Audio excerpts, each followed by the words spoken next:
Hi hello എല്ലാവർക്കും നമസ്കാരം. എല്ലാവരും സുഖമായിട്ടിരിക്കുന്നു വിശ്വസിക്കുന്നു. ഞാൻ സുഖമായിട്ടിരിക്കുന്നു. പനിയുടെ ചെറിയൊരു ബുദ്ധിമുട്ടുണ്ട് എങ്കിലും ഞാൻ നിങ്ങളുടെ മുന്നിൽ വന്നത് ഒരു സന്തോഷം പറയാൻ വേണ്ടിയിട്ടാണ്. ഒരുപാട് ഞാൻ ആഗ്രഹിക്കുകയും പ്രാർത്ഥിക്കുകയും ചെയ്താണ് ഒരു വീടിന് വേണ്ടിയിട്ട്.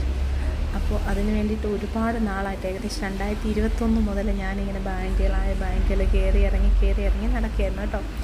പക്ഷേ അന്നേരം ഒന്നും എനിക്ക് ലോണോ കാര്യങ്ങളോ ഒന്നും പാസ്സായിട്ടില്ല. പക്ഷേ ദൈവത്തിൻ്റെ കൃപ കൊണ്ട് ഒരുപാട് ആഗ്രഹിക്കുമ്പോൾ ദൈവം നമ്മളെ തള്ളിക്കളയത്തില്ലല്ലോ എന്ന് പറഞ്ഞ പോലെ എൻ്റെ ലോണ് പാസ്സായി. പിന്നെ എൻ്റെ എഗ്രിമെൻ്റ് ആയിരുന്നു, അതിൻ്റെ കാര്യങ്ങൾക്ക് വേണ്ടിയിട്ട് ഞാൻ വന്നതാണ്. അതിന് വേണ്ടിയിട്ടാണ് ധൃതി വെച്ച് ഞാൻ തിരുവനന്തപുരത്ത് നിന്ന് വന്നത്.